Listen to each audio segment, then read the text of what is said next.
My partner and I met in a support group for victims of a famous con artist. I just found his old journals.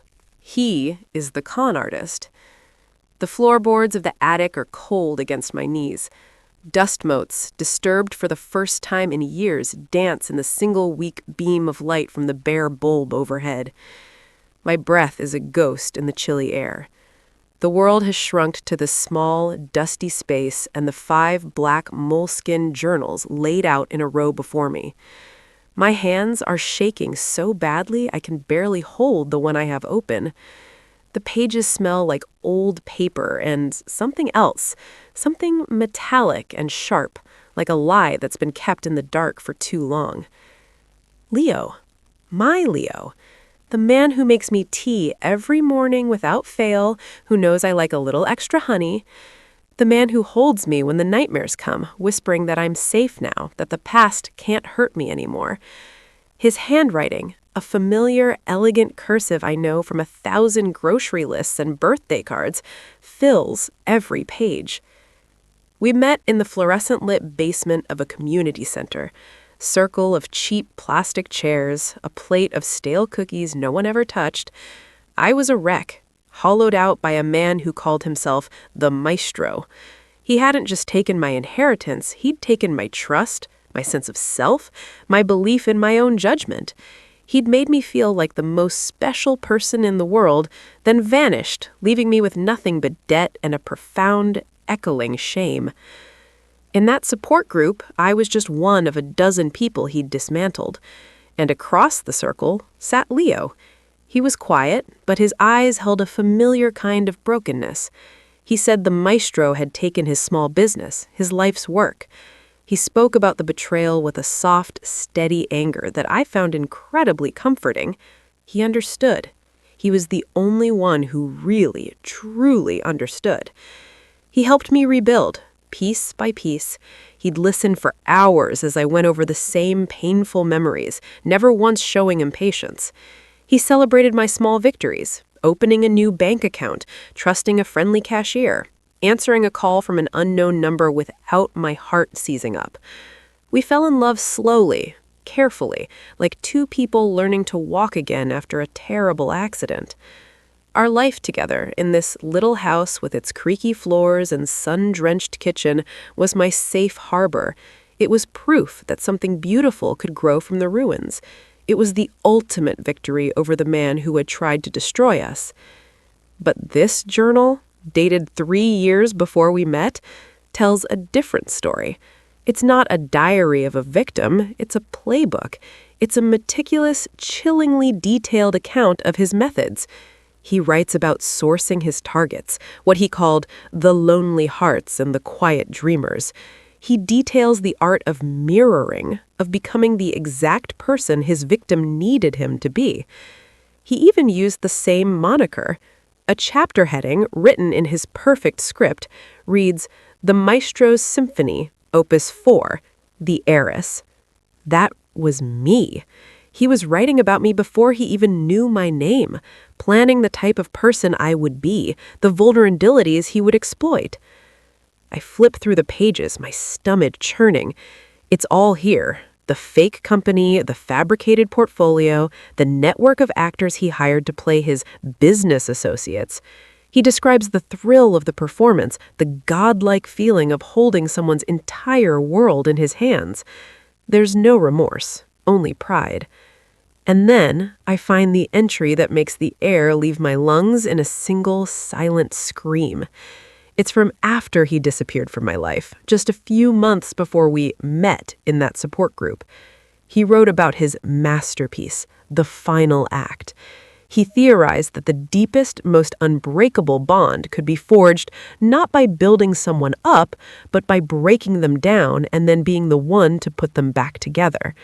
He wrote, "To rescue them from the monster, you must first become the monster." The support group was his idea. He founded it, seeded it with a few of his actual victims, and then inserted himself. He came to find me. He came back to finish the job. The crunch of tires on the gravel driveway pulls me from the page. His car. He's home from work. My heart doesn't beat. It hammers against my ribs like a trapped bird. The sound of his keys jingling, the familiar, comforting sound that has always meant safety, now sounds like a warden's approach. He's going to walk through that door, smile his warm, loving smile, and ask me how my day was. And I am sitting here in the dust and the cold with the truth of our entire life laid bare in his own triumphant words. The man I love doesn't exist. He never did. I am in a house with a ghost, a monster who built me a beautiful cage and convinced me it was a home. The sound of the front door opening downstairs is a gunshot in the quiet of the attic. My muscles lock, my entire body a single rigid nerve of panic. He's in the house. I scramble on my hands and knees, the rough floorboards scraping my skin. My movements are clumsy, desperate. I gather the journals, their black covers feeling slick and cold like the skin of a snake. My fingers fumble with the brittle cardboard box, tearing the corner as I shove them back inside. I have to put them back exactly as I found them. He can't know. If he knows I know, what happens then? The thought is a black hole I can't let my mind approach. I slide the box back into the dark corner behind a stack of old photo albums from a life that wasn't even his and pull the dusty drop cloth over it. It looks undisturbed. I pray it looks undisturbed. My own breathing is a roar in my ears. I need to get downstairs. I need to be in the kitchen, chopping vegetables, reading a book, anything that looks normal. I pull myself up, using a wooden beam for support, my legs shaking. The attic ladder groans under my weight as I descend, each step a conscious, deliberate effort not to fall. I pull the cord, and the stairs fold back into the ceiling with a soft thud, sealing the secret away. I stand in the upstairs hallway, my hand flat against the cool plaster of the wall, trying to slow my heart. I can smell coffee. He's making coffee. The casual domesticity of it is a physical blow. I smooth my hair, wipe the dust from my jeans with trembling hands. I look in the hallway mirror. My face is pale, my eyes wide and dark like a stranger's. I pinch my cheeks hard, trying to force some color back into them. Smile, I tell myself. Just smile. I walk into the kitchen, and there he is. His back is to me. He's standing at the counter, wearing the soft gray sweater I bought him for his birthday, the one that makes his eyes look bluer. He's humming a little, a tuneless, happy sound that I've always found endearing. Now it sounds like a predator's purr. He's pouring hot water into 2 mugs, one for him, one for me. The routine is so deeply ingrained, so comforting, that a wave of nausea rolls through me. This is the performance. This is the part where he puts me back together. He turns, a warm, easy smile spreading across his face when he sees me. "Hey, there you are. I was just about to call you. Tough day?" His eyes crinkle at the corners. They're the same eyes that looked at me across that circle of plastic chairs and promised silent understanding. They are the kindest eyes I have ever seen, and they are a complete fabrication. "Just upstairs," I managed to say, my voice a thin, reedy thing. "Organizing some old boxes." The lie comes surprisingly easily. I feel a cold dread settle in my stomach. Is this how it starts? Is this how I become him? He walks over and wraps his arms around me, pulling me into a hug. I go stiff for a fraction of a second before forcing myself to relax, to melt against him the way I always do. His sweater smells like him, like cedar and clean laundry, and something uniquely Leo. But he's not Leo. Leo is a character. A role he's playing. I am hugging the maestro, the man who orchestrated my ruin. He kisses the top of my head. "Well, you missed all the excitement. Traffic was a nightmare." He pulls back, still holding my arms, his gaze searching my face. "You okay? You look a little pale." My heart stutters. He sees it. He sees right through me. "Just tired," I say, forcing a small laugh. "You know how dusty it gets up there." I step away, moving toward the counter, putting a physical space between us. I need to breathe air that he hasn't just exhaled. I pick up my mug. The ceramic is warm against my cold fingers. "Thanks for the tea." The words are ash in my mouth. Every moment of our life together, every kindness, every shared laugh is replaying in my mind, but the film is warped now, the colors sick and wrong. It was all a script. and I was the only one who didn't have the pages. He leans against the counter, watching me, his head tilted in that way he does when he's trying to gauge my mood. "You know," he says, his voice soft and laced with affection, "sometimes I think about that first day in the group, seeing you walk in. It's crazy, isn't it? If it wasn't for that monster, for everything he did to us, we never would have found each other. In a way, he gave me you." The air in the kitchen turns thick and heavy, like smoke. His words hang there, a perfectly crafted monument to his own sickness, and he's smiling at me, waiting for me to admire it with him. He gave me you. The phrase echoes in the silent space of my skull, colliding with the passages from his journal. To rescue them from the monster, you must first become the monster. He isn't just the monster, he's the self-proclaimed savior, too. He's telling me our love story, and the villain and the hero are the same person. My fingers tighten on the warm ceramic of the mug. For a terrifying second, I imagined throwing it, shattering it against the wall, just to make a sound that's as ugly as the truth. I want to scream at him, to hold up the journals, and demand he read his own damn words out loud. But I can't. The predator is watching for a twitch, for any sign that the prey has caught the scent of the trap. So I do the only thing I can.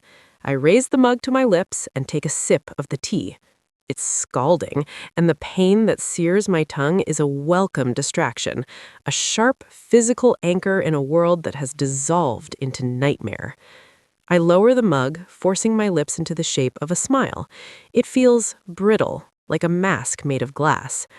"I guess that's one way to look at it," I say. My voice is steady, horrifyingly steady. A part of me I don't recognize has taken over, a cold, calculating survival instinct. This new part of me knows how to lie to him, how to mirror his performance. He watches me, his blue eyes soft and searching. He's so good at this, at feigning concern. It's the same look he gave me in the group when I'd talk about my sleepless nights, the panic attacks that felt like heart attacks. He'd nod, his expression a perfect symphony of empathy. It was all practice, a rehearsal. "You seem a million miles away," he says, his voice a low murmur. He takes a step closer, and I have to fight the primal urge to step back. "Maybe you should take it easy tonight. Forget the attic. Let's just order a pizza and watch a stupid movie. My treat." The offer of normalcy is the most terrifying thing he could have said. He's trying to fold me back into the routine, to tuck me into the comfortable, safe life he constructed around me. A life that is, I now know, nothing more than a meticulously designed observation chamber. I am his grand experiment. He broke me, and now he is meticulously documenting the process of putting me back together with his own two hands. Every "I love you," every shared meal, every quiet moment on the couch is just another data point for his research. "Pizza sounds good," I hear myself say. I feel detached, like I'm watching a movie of my own life. I'm an actress, and I've just been handed a script I've never seen in a language I don't understand, and the director is the man who wants to own my soul. He smiles, a genuine, radiant smile of relief. "Great, I'll make the call. You go get comfortable." He turns to grab his phone from the charging block on the counter, and in that moment, with his back to me, the mask of the loving partner drops just for an instant, and all I can see is the architect of my pain. I walk into the living room, our living room. The soft lamplight makes everything look warm and inviting. There's the worn leather armchair where he reads, the stack of my half-finished novels on the side table, the framed photo on the mantelpiece from our trip to the coast.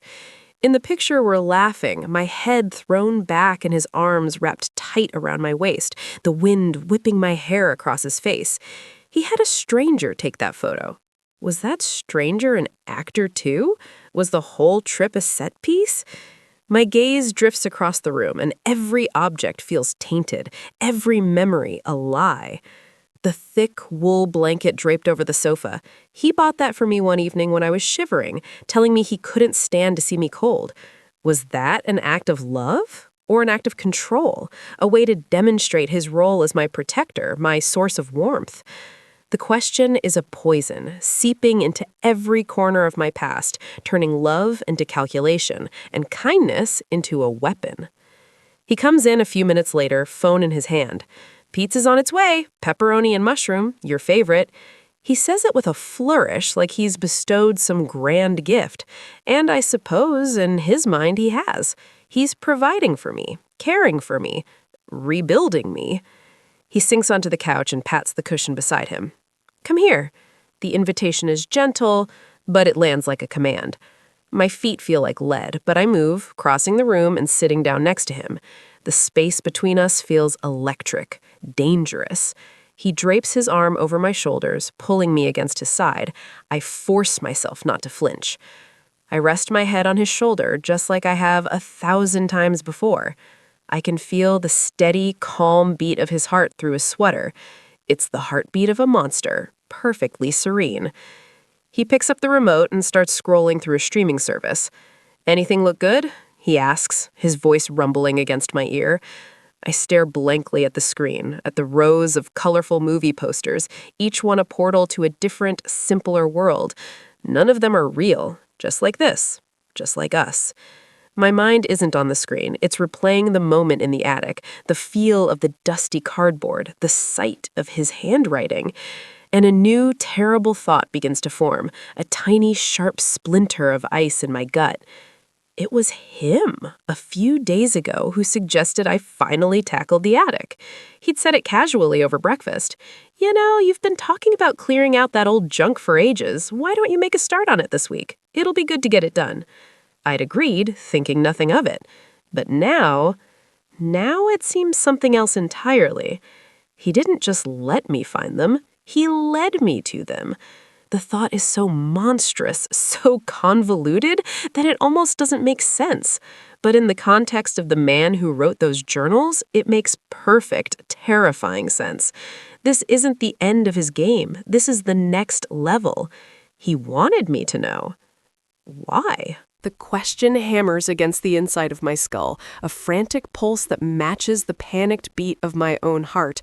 Why would he lead me to them? The architect doesn't show the prisoner the blueprints unless he wants them to admire the cage. I stare at the television, at the flickering images of some mindless action movie he's chosen, but I don't see it.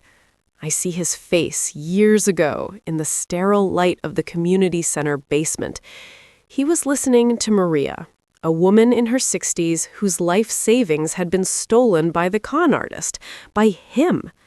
He'd passed her a box of tissues, his expression a mask of profound sorrow. He'd put a comforting hand on her arm. "We're going to get through this," he had said, his voice a balm. Together. He was building his own support group, wasn't he? A little collection of broken dolls he could fix. And I was his prize specimen, the one he took home, the one he was so proud of that he couldn't resist showing me how the trick was done. He wants me to know he's the monster. He wants me to know he's the savior. And he wants to see if I'll still choose him. The doorbell chimes, a shrill, cheerful sound that cuts through the thick tension in the room. He disentangles himself from me, his movements easy and relaxed. "Pizza's here," he says, already reaching for his wallet on the couchy table. I watch him walk to the door, his silhouette framed for a moment in the hall light. He's just a man getting a pizza. A normal man, living a normal life. The lie of it is so complete, so seamless, that for a wild second I wonder if I'm the one who's crazy. Maybe I imagined the journals. Maybe I'm having a breakdown, inventing a monster where there's only a man who loves me. He comes back carrying the cardboard box, and the warm, greasy smell of pepperoni and cheese fills the air. He sets it down between us, flips open the lid. "Dig in," he says with that familiar, easy smile. He pulls a slice free, the cheese stretching in a perfect commercial-ready string. He takes a bite and moans with satisfaction. He's playing the part so perfectly, and I realize with a cold dread that my doubt is part of the design. Of course I would question my own sanity. That's the goal, to erode my reality until the only thing left is his. I pick up a slice. It's heavy in my hand. I bring it to my mouth and take a bite. The flavor is overwhelming, an assault on my senses. I chew and swallow, the food a lump of cardboard in my throat. We eat in silence for a few minutes, the only sounds the movie's explosions and the soft sound of our chewing. He's completely absorbed, his eyes on the screen. He's not watching me. Or maybe he is. Maybe he's so good at this that he can watch me without looking. He probably knows my breathing has changed. He probably feels the tension in my shoulders, even though I'm trying so hard to seem relaxed. On screen, the hero is cornered, betrayed by someone he trusted. He looks broken, his face a mess of blood and disbelief. Liam, my Liam, lets out a low whistle. See, that's his mistake, he says, gesturing at the screen with his pizza crust. He thinks the guy who betrayed him did it because he was evil, but that's too simple. I turn my head slowly, looking at his profile in the flickering light of the TV. The guy did it because he loves him, Liam continues, his voice casual, analytical, like he's discussing a football play. He thinks the hero is weak. He's trying to burn away the weakness so he can become what he's supposed to be. It's not a betrayal. It's a gift. His words hang in the air between us, more chilling than any line from the journals. He isn't just telling me the plot of a movie. He's telling me the plot of my life. He's giving me the answer key to the test he's just set. He doesn't see what he did to me, to all of us, as a crime. He sees it as a necessary crucible, a fire to forge us into something stronger, something worthy of his salvation. He thinks he gave me a gift. The pain, the paranoia, the years of my life I lost to fear and recovery. A gift. The pizza in my stomach turns to acid. I feel a wave of nausea so intense I have to close my eyes. I am not his experiment. I am not his art project. I'm a person he shattered for his own godlike gratification. And now he's sitting next to me, eating my favorite pizza, explaining his twisted philosophy using a B-list action movie as a visual aid. The sheer, breathtaking arrogance of it steals the air from my lungs. The movie ends, the credits roll. He stretches, cat-like, and gets to his feet. "Well, that was terrible," he says with a laugh. "You ready to turn in?" He holds out a hand to help me up. His hand is warm and strong. It's the hand that wrote those words, the hand that held me while I cried over the damage he himself had inflicted. I look at his hand, then up at his face. He is smiling down at me, his eyes full of what the whole world would call love. I place my cold, trembling hand in his, and I let him pull me to my feet. He leads me down the familiar hallway to our bedroom. His thumb strokes the back of my hand as we walk, a casual, loving gesture I've felt 1,000 times. Tonight, it feels like a brand, a mark of ownership. Every step is deliberate, an act of supreme control on my part not to rip my hand away and run. But where would I run? The whole house, this whole life is his construction. To run would be to admit I've seen the blueprints, and I know, with a certainty that chills me to the bone, that the game isn't over. I can't let him know I'm no longer playing my assigned part. We go through the motions of getting ready for bed, a silent, synchronized dance we've perfected over the years. He brushes his teeth at the sink while I change into an old t-shirt. I catch our reflection in the bathroom mirror. The happy couple. The survivors who found solace in each other. It's such a perfect picture, so convincing that a part of my brain, the part that is desperate for safety, screams at me to believe it, to forget the journals, forget his words, and just sink back into the warm, comfortable lie. We get into bed. The sheets are cool against my skin. He turns on his side to face me, propping his head on his hand. The bedside lamp casts his face in soft shadows, erasing the hard edges, making him look younger, more like the man I first met, the man who seemed so broken, so gentle. "You're quiet tonight," he says, his voice a low murmur. It's a test, a baited hook cast into the still waters between us. I have to bite, but I have to bite in exactly the right way. I force a small, tired smile. "Just thinking, I guess." It was pretty bleak. He watches me, his gaze steady. He's searching for a flicker of something else, a crack in the facade.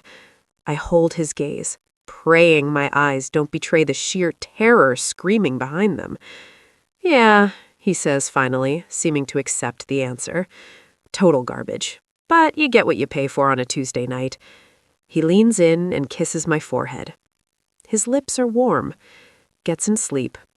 He rolls onto his back, his arm draping over my waist in a familiar, possessive hold. I lie there, rigid, my body a statue of a sleeping woman. My heart is a frantic drum against my ribs. I listen to his breathing, tracking its rhythm as it deepens, slows, and settles into the steady cadence of sleep. Is it real? Or is this another performance? Part of the test, to see if I'll do something, say something, and now that I think he can't hear me, I wait. I count the seconds, then the minutes. 10 minutes. 20. An hour passes. The house is silent except for the hum of the refrigerator downstairs and the sound of his soft, even breaths next to my ear. His arm is a dead weight on me now, heavy and still. He must be asleep. He has to be.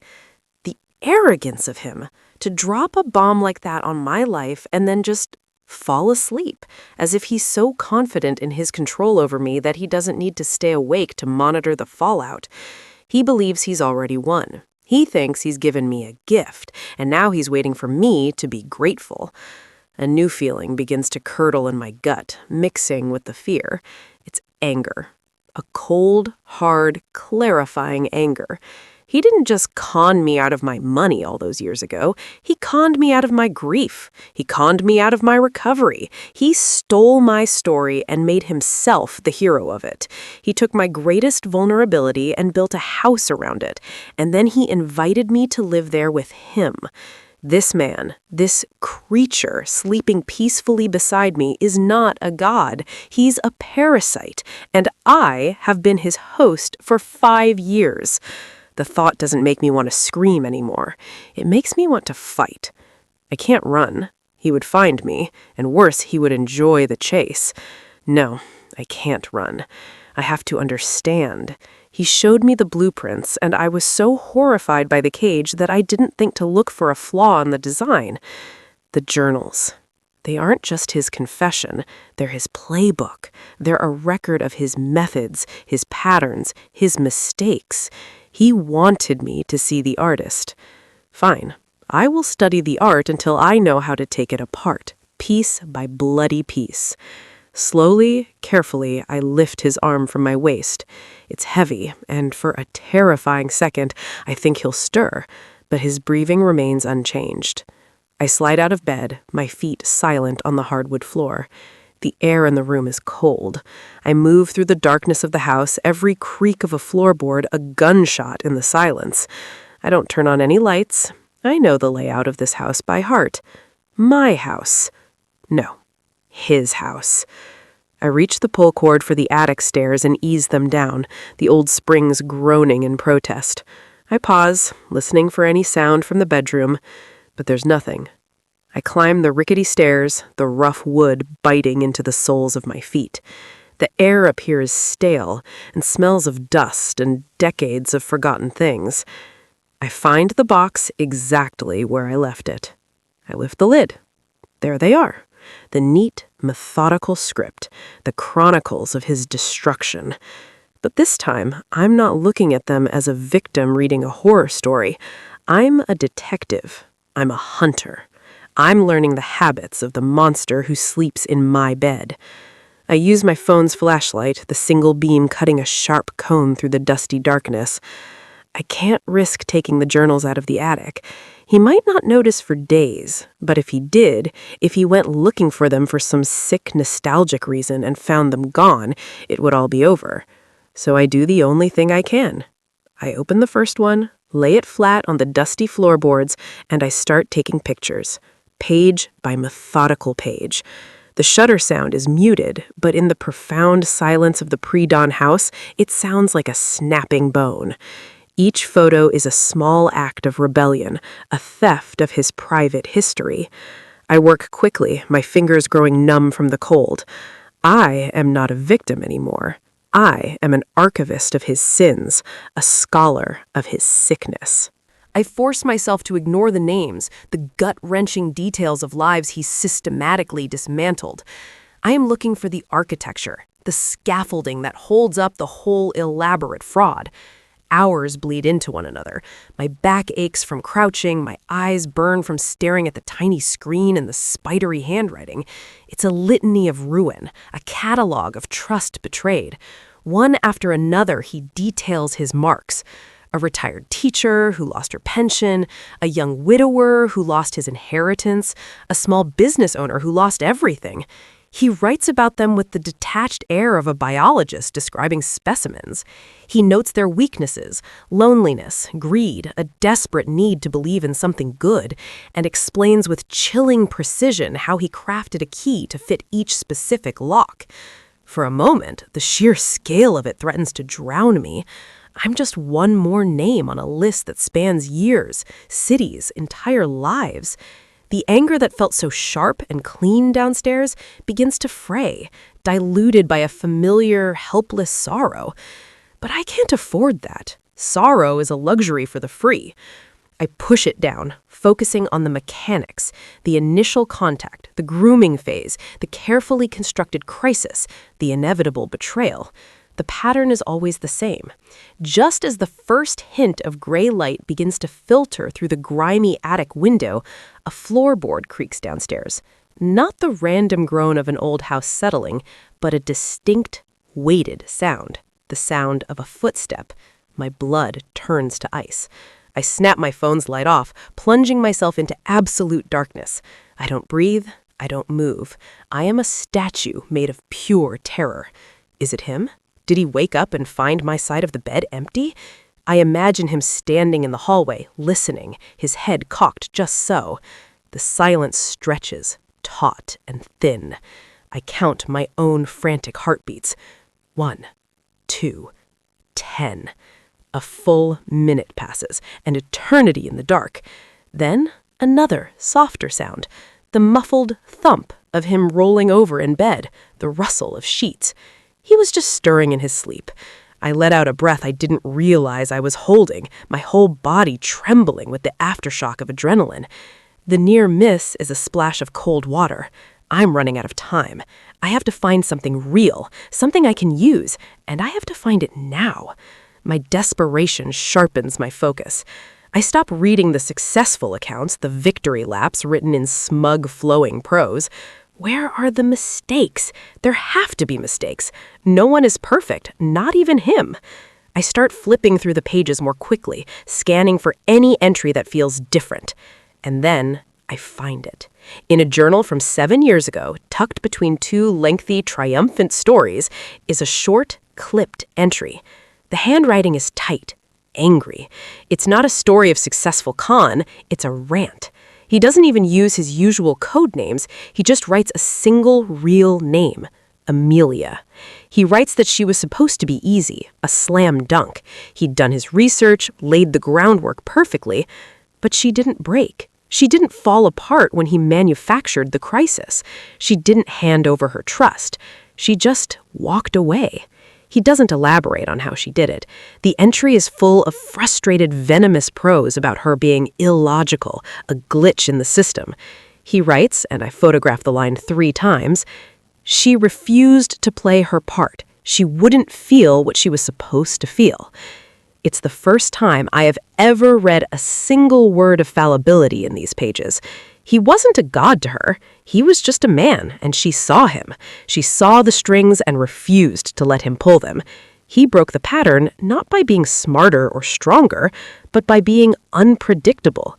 He had a script, an emotional roadmap for his victims, and Amelia had simply refused to follow it. She took a different road and left him standing there holding a useless map. A jolt goes through me, a profound and electric shock of understanding. I think of last night, his quiet, probing question by the bedside lamp. "You're quiet tonight." He was expecting a reaction. He was waiting for me to be scared or confused or maybe even secretly thrilled. He was waiting for me to follow the emotional path he had laid out for me after his grand revelation. But I didn't. I gave him a flat, plausible, boring answer about a bad movie. I didn't play my part. I was, in that moment, illogical, a glitch. I had instinctively done the one thing that had ever worked against him. I had refused to feel what I was supposed to feel. I wasn't a victim cowering in her bed. I was Amelia. The sky outside is now a bruised purple. Morning is coming. I have to go back. I carefully place the journals back in the box, arranging them exactly as they were. I slide the lid on and push it back into its dusty corner. My movements are silent, deliberate. I am no longer just a survivor hiding in the dark. I have a piece of the blueprint now, a flaw in the design. As I creep down the attic stairs, easing the pull cord back into its place, I know that the performance I'm about to give has to be the greatest of my life. I have to get back into that bed, next to him, and pretend to be the woman he thinks I am. But I'm not her anymore. I am a hunter now, too, and I'm learning the habits of the monster who sleeps in my bed, not just to understand him, but to build a better cage. The bedroom door is the loudest thing in the world. It doesn't creak, but the click of the latch settling back into the frame sounds like a gunshot in the still air. I stand frozen in the doorway, my silhouette framed by the faint light from the hall. He hasn't moved. He's a long, still shape under the duvet, his breathing a deep and even rhythm that has always been a comfort and is now a countdown. My feet are freezing, coated in a fine layer of attic dust that feels gritty on the hardwood floor. I tiptoe to my side of the bed, each step a negotiation with a floorboard that might betray me. The air in the room is warm and smells of him, of soap and sleep, a familiar scent that now feels like a poison. Slipping under the covers is an agony of slow, deliberate movement. The sheets are warm from his body, and my skin is so cold it feels like I'm plunging into a fever bath. I lie perfectly still, a rigid line of ice next to his radiating heat, and I wait for my shivering to stop. I force my body to relax, muscle by muscle. I mimic his breathing, matching the rise and fall of his chest with my own. It's the first step of the performance. I am not a woman who just spent hours in a freezing attic photographing the evidence of a serial predator's life.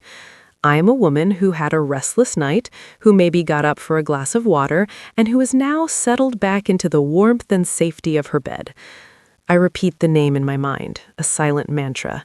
Amelia, Amelia, Amelia. It's a shield, a disguise. The thought gives me a strange, cold strength. When he finally stirs, rolling towards me and draping a heavy arm over my waist, I don't flinch. I don't recoil. I let out a soft, sleepy sigh and nestle back into him, a perfect imitation of the woman I was yesterday. His hand rests on my stomach, possessive and calm.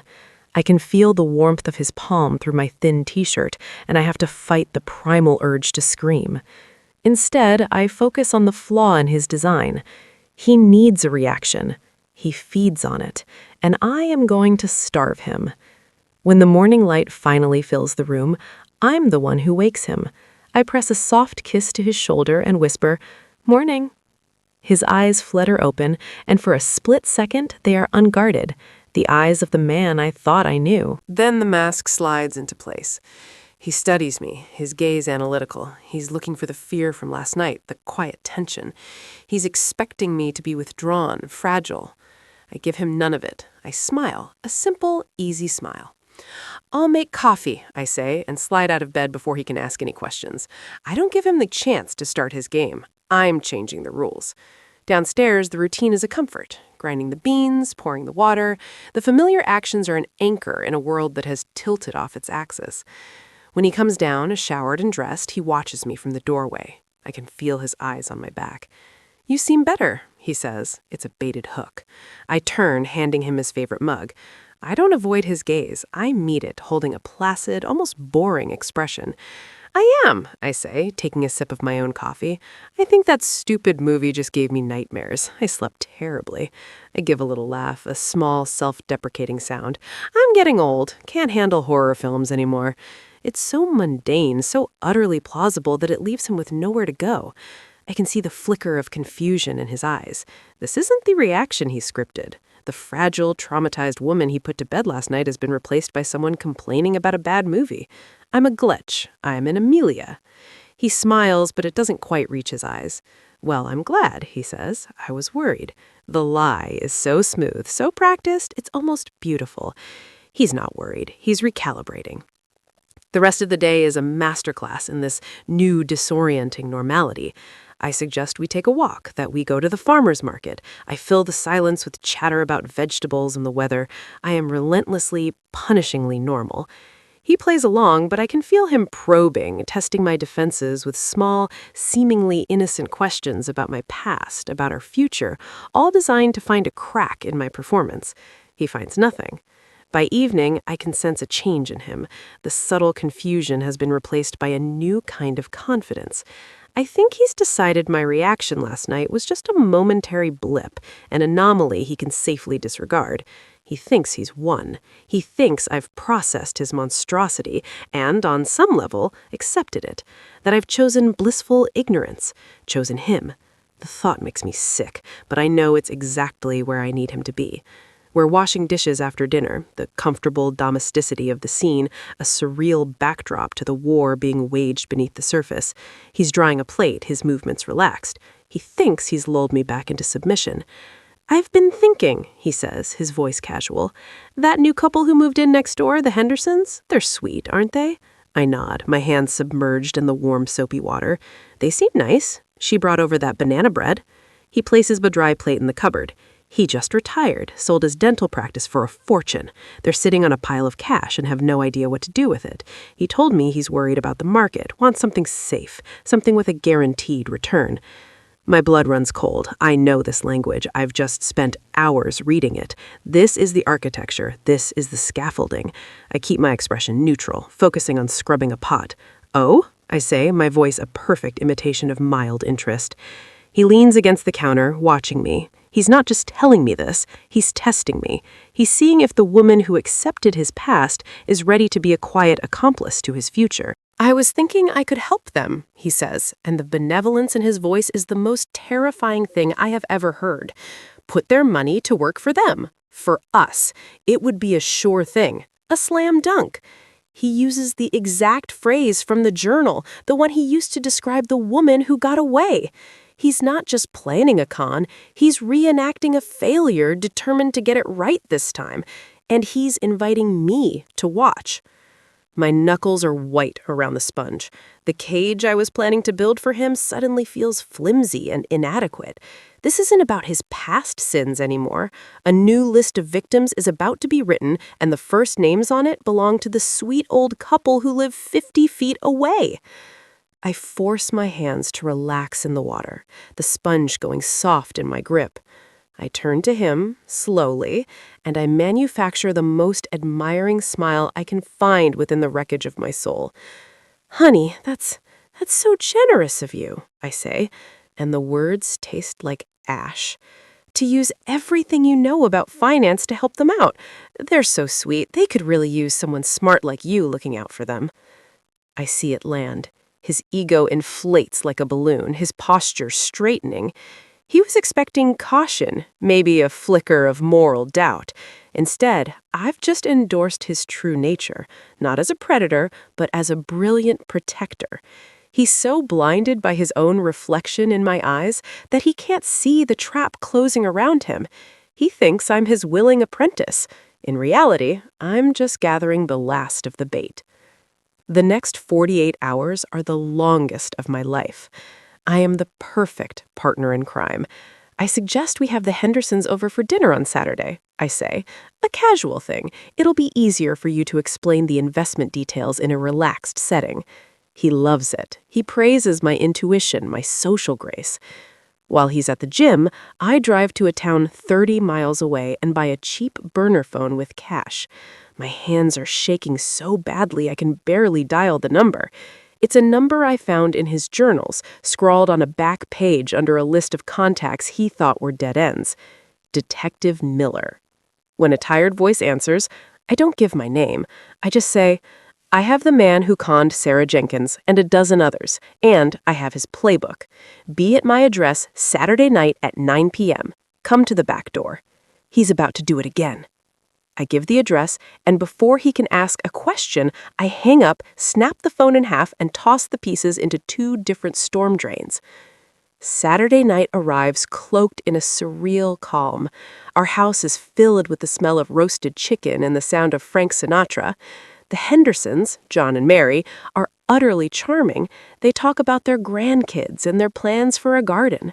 He is a master, weaving a spell of trust and camaraderie. He laughs at John's jokes, compliments Mary's scarf, and makes them feel like the most important people in the world. I play my part, the gracious hostess, refilling wine glasses and smiling until my face hurts. But beneath the table, my leg is bouncing, a frantic, silent rhythm. Every passing car on the street makes my heart leap into my throat. I'm watching him, really watching him, for the last time. I'm memorizing the lines of his face as he lies, the easy confidence in his posture.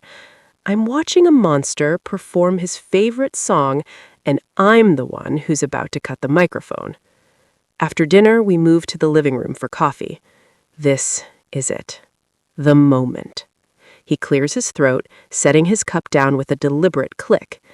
John, Mary, he begins, his voice dropping into that sincere, confidential tone I now know so well. We've grown so fond of you both.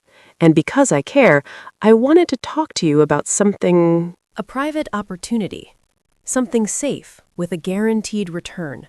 A real slam dunk. The phrase hangs in the air, a venomous ghost. John and Mary lean forward, their faces open, trusting. My heart is a drum against my ribs. Just as he opens his mouth to lay out the specifics of his poison, the doorbell chimes. Not the front, but the back. A soft 2-note signal. He looks at me, annoyed by the interruption. I give him a placid smile. I'll get it, I say, my voice impossibly steady. It must be the dessert I ordered. I walk to the back door, each step feeling both heavy and light. I open it, and there stands Detective Miller, his face grim, 2 uniformed officers behind him. My eyes meet his for a fraction of a second, a silent confirmation. I step aside and let them in. I walk back into the living room ahead of them, my performance finally over. He's looking at me, a question in his eyes, but it's already dissolving into confusion as he sees the men behind me. He looks from Miller's badge to my face, and the carefully constructed world he built for himself shatters. The charm evaporates, the confidence crumbles. For the first time, I see him without a mask. He just looks small, pathetic. The Hendersons are staring, mouths agape, as Miller steps forward.